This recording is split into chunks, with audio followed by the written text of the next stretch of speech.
Hey, what's up, everybody? Michael here once again. I'm here with my good friend AJ. We are doing our review of Hooky Spooky movies. We upload twice a month, but we record every week. A little industry secret for you guys, in case it snows or something, or someone breaks their legs, you can keep the show going. So today, we have watched a movie, and it was AJ's pick. So I only feel it's fair if he gives the synopsis on it and gives the name and whatnot. It's Killer Clowns from Outer Space, and that is also the synopsis. Well, that's all the time we have for today. I hope you enjoyed. I mean, what more do you need? It's Killer Clowns from Outer Space. Now, what year did this movie come out? Was it the 80s? 1988. And it was directed by the Kyoto brothers. All right. So we wrote some notes here. We're going to go ahead and read them off about what we thought. Do we want to give our rating before or after we talk about... After. Okay. So, Killer Clowns from Outer Space, in my opinion, I liked it a lot.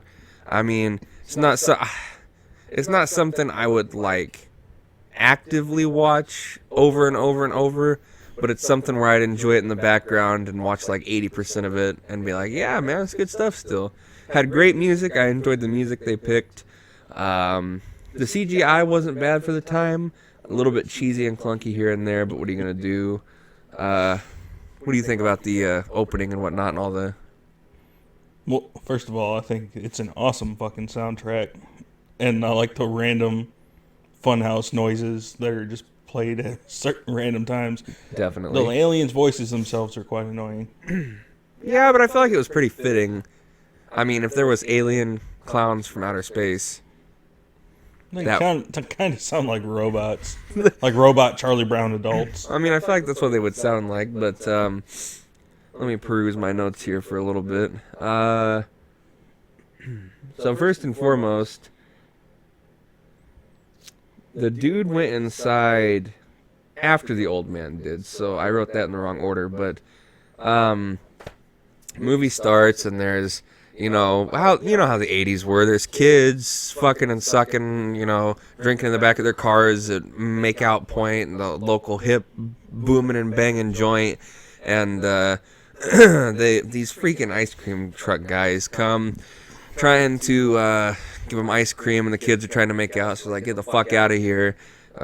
They see a shooting star, quote-unquote, go above them, and then we cut to... probably my favorite character in the movie, who I'm pissed about what happened to him. You want to add anything to that? I mean... I was going to say, those ice cream guys you're talking so much shit about, those are my favorite characters. Really? The Terenzi brothers. You want to fight right now? Sure. So, the old man, I liked him a lot because he reminded me a little bit of a certain person from... I don't know. I mean, I guess it's not a super spoiler just to say who he is from Pet Sematary. Because I know we're Judd. gonna. Yeah, Judd. I have that written down. I have a more lame Judd. I was gonna say, I know we're gonna do an entire episode, probably 2 episodes on Pet Sematary. It's such a good one, but I don't ever know how much information to disclose about movies, because if no one's ever seen it, I don't want to be like, oh, Judd, that's a spoiler. But this guy kind of reminded me of Judd. He's got the overalls. He's got that good old boy accent that I love. He's like, well, fucking, what'd he say? Batter me up and fry me or some fucking shit like that. I love that stupid corny stuff when people say shit like that. Bend me over a fucking paddle boat and spank me until my ass beams the sun into outer space. I love those kind of sayings. So... he's got this old dog that looks like it's 55 years old, and they go check out because he thinks it's Halley's Comet. Is that what he thought it was? Yeah, he talked about it like it was an actual person. And he thought he was going to get rich, so he grabbed a shovel and a bucket and took his dog that looked like it was back when fucking Egyptians were still roaming around. And so they get there. The dog disappears because the aliens took it, I'm assuming. Did they ever fully disclose what happened to the dog, or was that just assumed? It's just assumed, yeah. So then he's like, where's my dog? And he punches the tent, and then, we see him cry and fucking holler around for half an hour. Then he oh, by the way, just like the last episode, I don't know how AJ's feeling, but I'm pretty buzzed right now. We've been drinking beers and vodka today, and so my voices are gonna be stupid and fun, so I'm enjoying this. But he grabs a fucking wire of the tent. Wait, we did we even say that it was a tent in the first place? I don't remember. I don't think so. These poor bastards listening. I'm just like, so he goes to find the comment, and then he hits the tent. Okay, so yeah, I'm pretty sauced up, folks. Let me restart this here. Hi, my name is Michael. So he goes to see what he thought was a comment. It turned out to be a circus tent, and he's like, "Oh, maybe we'll get a free show, get some free tickets, a goo goo goo." So he goes. That's when the dog disappears. He hits the tent. Then he grabs a part of the tent, and he's like, "That's a live wire," because it shocks him and electrocutes him. So then that's when we get a first look at the clowns. And it's this grotesque and beautiful fucking thing of nature. And it comes up and shoots him with a special gun that we don't find out what it does until a little later in the movie. I love the look of these clowns, by the way. I like it too. It's just a little disturbing, but I'm mad how they, did this guy, because he was like my favorite character, and then 20 seconds later he's dead. I have him as one of the best worst actors I've ever seen. Really? As in, like, it's good cheesy, but he's a bad actor. I think that plays into it pretty well. So if there's anything else you want to add about that spot, I'm going to read all my notes about what's coming up next if you want to. No, that was pretty much all best worst actor, Jed Crandall. Fair. I do have something else, actually. So the old man just wanders into the woods and sees a tent in the middle of the woods like it's a normal thing. Yeah, he was just instantly giddy and excited about it. Like, hey, we'll get some free tickets. And I feel like common sense, I don't know, like you could put two and two together. Like, hey, this giant fireball just came from the sky. Oh, look, a circus tent. Like, in the middle of the woods near nobody else is here. Maybe there's some fucked up shit. He's like, there's no ticket booth. Let's see. So reading in on my notes. Okay. So one of the dudes named Mike, him and his girlfriend were making out in the car, and they saw it go by, and she's like, "Oh, let's go check it out. Let's go see if we can find it." And he's like, "Nah, forget about it. I don't."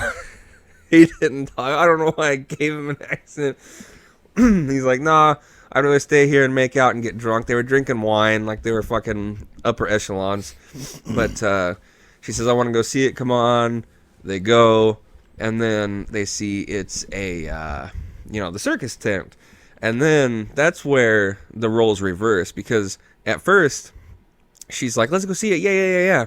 He's like, "No, fuck that." Then when they get there, he's like, "Let's go inside and let's see what they got, blah, blah, blah." And she's like, "No, I don't think so." So she was the smartest character in the whole movie. She saw something that didn't feel right and seem right, and she was like, "Yeah, let's not do that." But this guy was an idiot.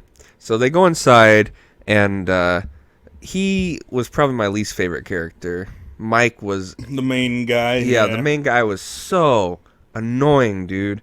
So let me see here. I'm trying to see in my notes exactly what I wrote about him. So I just wrote annoying as fuck and won't shut up. So that pretty much covers it, because as soon as they get out, he wasn't a very good actor either. Well, no. As soon as they get out of the car, he said like the moon like 50 times for some fucking reason. Like he would break out into these little fucking comical bits that he thought were comical, that the movie writers thought were comical. So yeah, he gets out and hops up on the car hood, and he's like, "Oh, the moon, this, that, it feels like it goes on forever." Then they get inside, and what does he do? He's like, "Oh, this is one of those European circuses. The freaking whatever the fuck he was." It was I that drunk? Was I hallucinating that, or was he? No, he's pretty bad. Yeah. Thank you. So they start walking around, and it turns out this place is obviously not a circus. There's some crazy stuff going on. There's electric orbs in a room. There was one big electric orb. And most of the inside of the spaceship looked like if Willy Wonka made a spaceship. That's a good way to put it. I don't think I could have said that better myself. Or if you took acid and went and saw Star Wars. Oh, man. So they eventually get into the room and see that people have been getting killed, and they see these giant hanging sacks that look like cotton candy and also look like rabbit's feet. Yeah, and they brush one of them off and sees a person's face behind it, and sees that the people are getting either killed and put in there, or what's actually happening, which we'll get to that because it's revealed later in the movie. But let's see what else happens. So yeah, pretty much he's an unfunny idiot. Never shuts up. Let's see. You got anything else to add while I'm trying to get my notes together? I was writing these while I was drunk. No. Anything about the scene? Not that I haven't already said. I will say I really like the spaceship design. It was really cool. Willy Wonka spaceship. Exactly. God dang, I skipped around on my notes a lot. I went back and added some stuff to previously about different characters and everything. So, after the spaceship, they go right to the police station. And at this police station, there's a character I forgot to mention. His name is it Mooney or Moody? What the fuck is it? Sheriff Mooney. So they go there.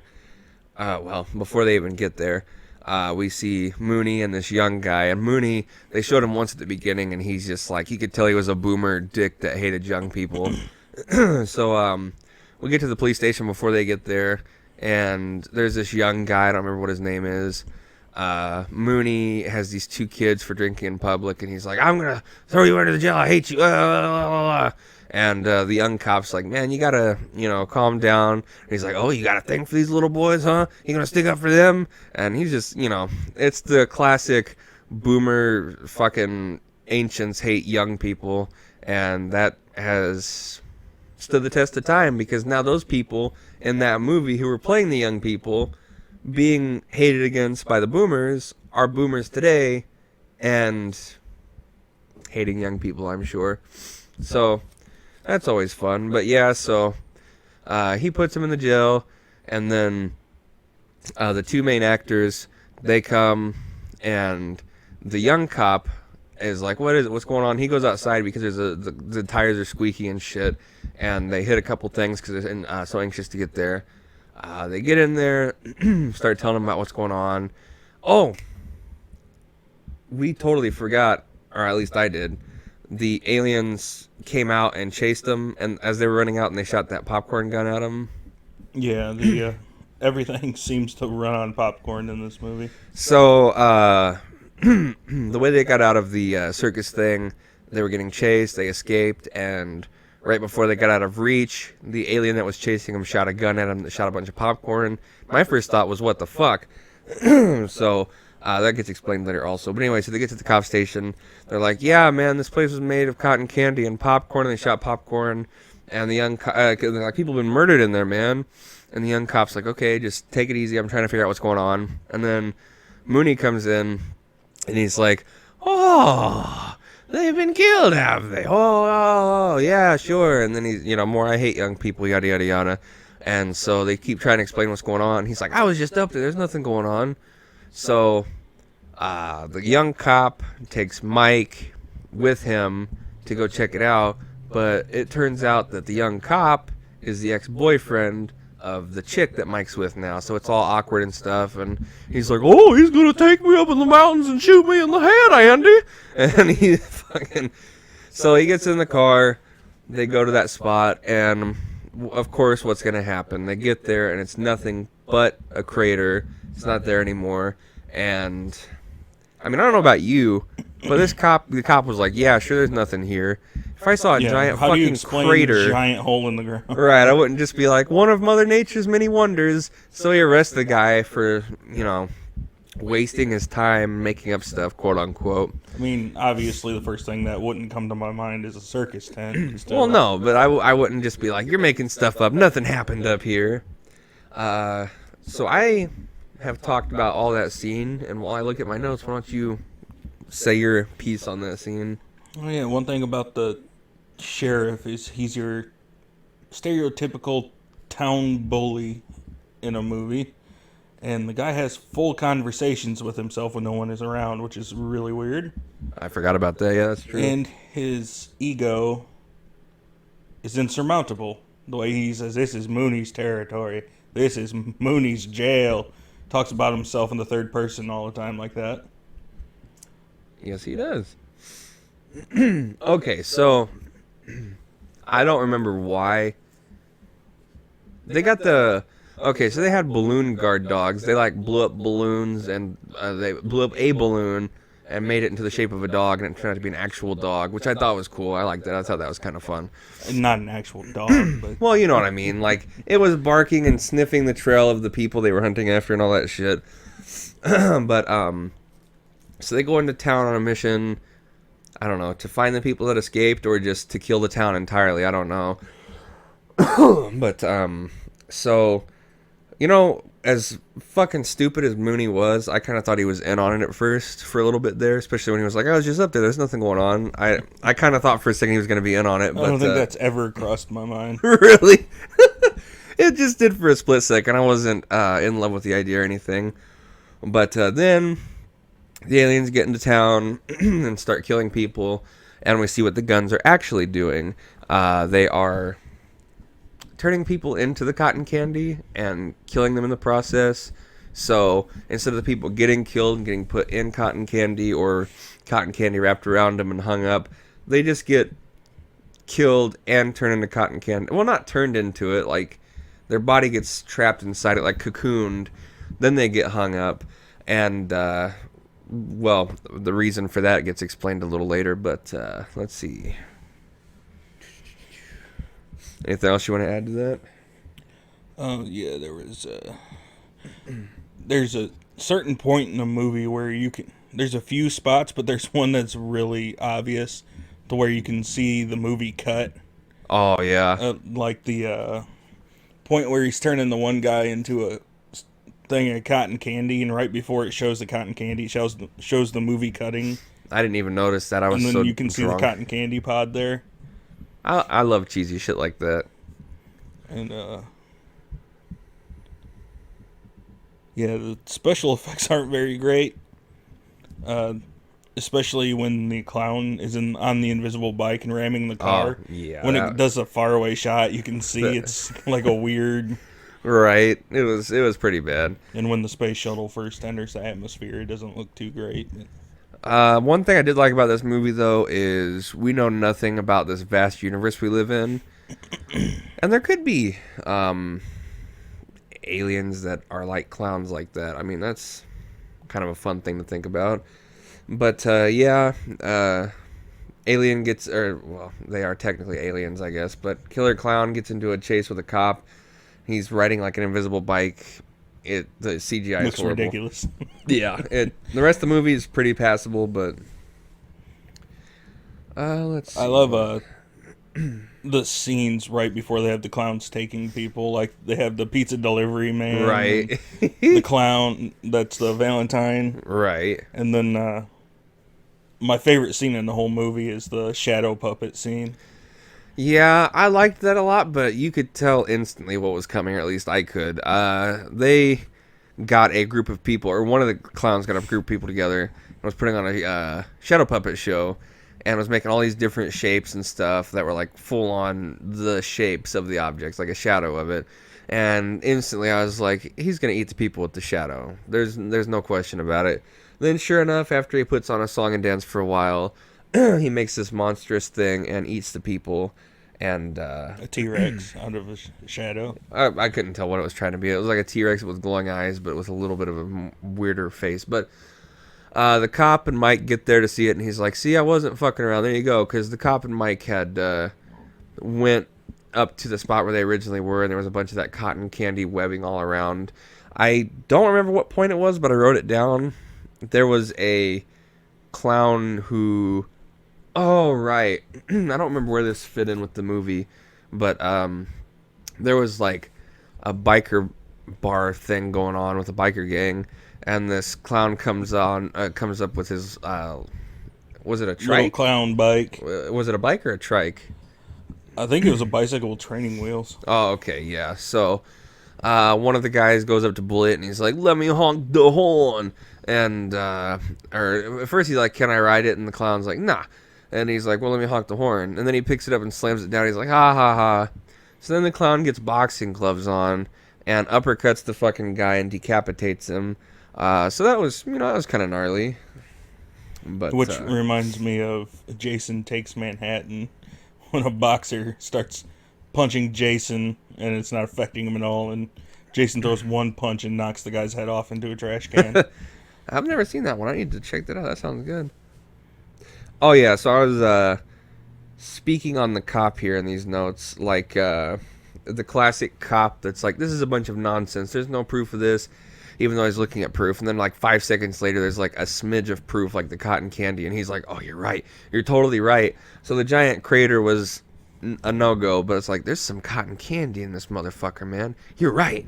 So I thought that was a little bit, cliche, but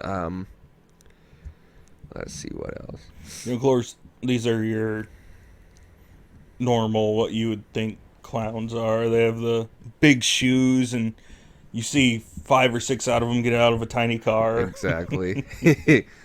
So then it gets revealed what the popcorn actually is, because was it Mike's girlfriend that was taking the shower and had the popcorn get in her laundry hamper and stuff? I think so, yeah.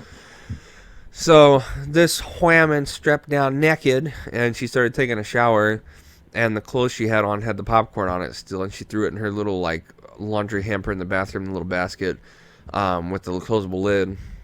Then you see it start bumping around and know something's going on and get ready to happen. Well, it turns out those popcorn things are like the eggs of the clown's children, I guess, because she opens it to figure out what's going on and little tiny clown heads pop out.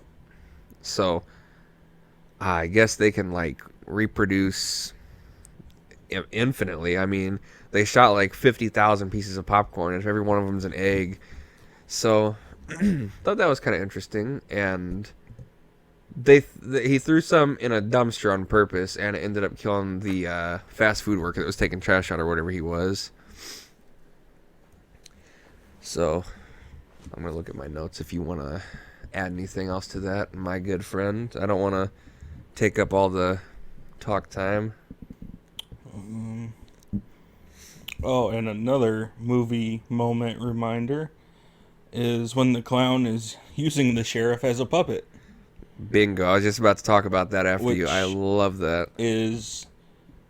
I don't know if you've ever seen Dead Silence, but that's pretty much from that too. Well, Killer Clowns came out first, but it reminds me of that. Right. Yeah, I love that scene. So, Moody is getting calls about people from town like these clowns, and he's like, "You're not gonna trick old Moody." Ah. And then a clown walks in, he puts him in the cage to throw him under the fucking jail and be like, you think you're gonna trick me? And then the clown kills him, obviously. His bow tie stretches out and strangles him or some shit like that. Turns into an arm. And then when the young cop comes in, the clown has his hand inside Moody, controlling him like a ventriloquist puppet, and I liked that. I've never seen a movie do that, because I've never seen the one you were just talking about, so I thought that was a really good touch. And have you ever seen Goosebumps, any of those? A little bit way back in the day, yeah. So there's an episode based on a book called One Day at Horrorland, and the way you kill these clowns reminds me of that episode. Because the clowns, you got to destroy their nose. And the horrors from One Day at Horrorland, the way you kill them is by pinching them and deflating them. Oh, okay. Yeah, I kind of saw it coming too. There was a lot of things in this movie where you're gonna go like, oh yeah, I saw that coming, but I think it was like right as soon as I screamed, shoot him in the snout, he did, and it killed him. I was like, oh yeah, that actually worked. Excuse me, I had a little cough there to mute my mic, but I don't remember. Oh right, so which cop got cream pied? Listen, wait for the context, please. I don't remember. Uh, I just remember a lot of cream pies. one of the cops got they were breaking into some place. I don't remember where they were breaking into for the life of me, but there was either a security guard or a cop, and they started throwing a bunch of different cream pies at him. They basically cream pied him to death. So, you can have some good fun with that, if you will. Normal Saturday night stuff. Oh, for sure, naturally. I mean, if you don't get 20 cream pies, who the fuck are you dealing with? So, oh, this scene pissed me off so much. Mike is a fucking idiot and a discredit to the name Michael and Mike. They're trying to escape, getting chased by the clowns, same usual stuff. They get to a part where they need to open the door. So it's Mike, his girlfriend, and the cop. The cop's got a shotgun. They're doing a final stand type shit, trying to run for the stuff. So Mike opens one of the doors, and he's like, it's another door behind it. And he pauses to say that. Then he reaches out slowly, grabs the other door, opens it. It's another door behind it. Reaches out slowly. Another door behind it. This feels like it goes on for a full fucking minute. It's like instead of going open, running for his life, he's like, another door. I can't believe it. It's like fucking. That part pissed me off so much. What says you with Mike and his doors of wonders? I already said I think he's a bad actor. You can't say it in many different more ways, I guess. Let's see here. So, I remember watching this movie when I was a kid, and the scene that creeped me out the most is the one with the family at the restaurant, and the clown is outside trying to coax the little girl to come out. Oh, yeah. And he's hiding a hammer behind his back. Mm-hmm. I remember being a kid watching that and being like, oh, God, don't go out there. Yeah, that would have been pretty fucked up. Trying to think of what else happened. I mean, it gets crazy. I mean, the guys in the ice cream truck come back to save the day, and I called this too. They have a clown head on top of it, and I was like, that's going to be used to save the people at some point. So it stops the clowns for just a bit. But then this fucking Hulk clown comes down, this juggernaut clown, and starts wrecking shit. I'm going to be honest, I was pretty drunk. What? You're gonna have to picks up the one ex-boyfriend of the girl, the cop. Did he get killed? I can't remember. I don't remember if he got killed or not, but he got picked up by the clown. Maybe we need to drink after we watch these. But I've seen this movie like a dozen times. So yeah, something happens to the guy at some point, maybe, probably, who knows, and they escape, I think. Do they escape? Well, I believe it's them. They get out and they kill the big bad or whatever. And when they're leaving, there's 3 people who get fucking cream pied at the very end of the movie before credits roll. That's right. It just dropped. Did it drop from the sky? Didn't it? Because the angle and everything, it looked like it did. Because they started escaping in their tent, which looked like a fucking dreidel towards the end as it was flying away. And I'll tell you what.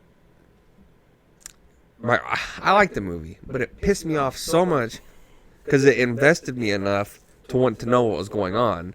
And it didn't at all. It didn't give you anything. It didn't give you who the clowns from outer space were, where they came from, who made them, why they were there, why they were pissed off and killing everyone. It gave you no information whatsoever. It just was like, we're dropping you in for this experience. You're going to experience it, be confused. Have a good night. Go fuck yourself. Well, it's a normal 80s horror movie. Just accept what's happening. I refuse. Like you said, they're making a second one, supposedly. Yeah, after 34 years. Well, fantastic. So I hope that explains some of the stuff that was going on with it. But 35 minutes in, and I'm ready to give my number review if you are. I think we pretty much covered a good chunk of it. Yeah. So I give Killer Klowns from Outer Space, drum roll please, I give it a 3.5 out of 5. I liked it. It wasn't something that I'm ranting and raving about. I heard the 3.5 because I was like, what? Because I do mine out of 10. That's fair. I do mine out of 5 since the website we use has the stars. So I give it a 3.5 out of 5. We use stars. Letterboxd. You what I usually do is I rate it as stars, and under the review section, I give it a certain number out of 10. And I am too lazy to convert what 3.5 out of 5 stars would be out of 1 to 10. So let's just say this movie was like a 6.5 out of 10. How dare you? I gave it an 8 out of 10. I think it was good. Don't get me. Okay. When I rate a movie, what goes into it is how many people got cream pie. So this is a great start. That's a great start for the movie. The rewatchability value and stuff. And like I said, I think it's a great one to rewatch in the background and just pay like 80% attention to. But it's one of those where it's like, it took you on this ride as just the ride. It gave you no information. It gave you nothing but the ride and experience. So if you know all the secrets to the movie now and what the guns do and who these aliens are, quote unquote, they're clowns. But you don't know all the secrets. Well, I know the secrets they give me. But if you know all that, when you rewatch it, it's like you can't be taken on that same ride. So it's like if you go ride a roller coaster and you're like, yeah, it was a pretty good roller coaster, but there's like a hidden twist in this roller coaster that you don't know about if you're just watching it. And you get on it again, and it's like, yeah, that was fun, but now that I knew the twist was coming, wasn't quite as fun. So that's why I give it a 3.5 out of 5 stars. And I definitely recommend it. I think you guys and gals should go watch it for sure.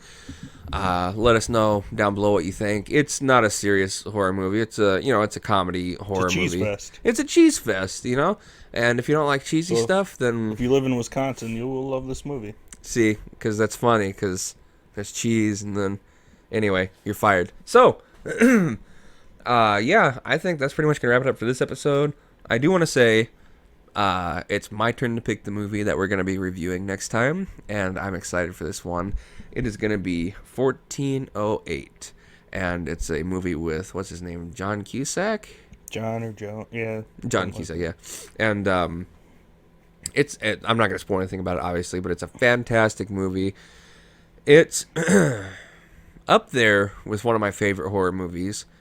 I remember the first time I watched it, it took me on such an emotional roller coaster, and actually gave me a little bit of the spookies. I was a little bit spooked, and I think I've watched it 3 more times throughout my life from the first watch, and every time it's so great. Fun fact about it, it's not really a spoiler because it gives nothing away. There's different endings to that movie. Did you know that? I did.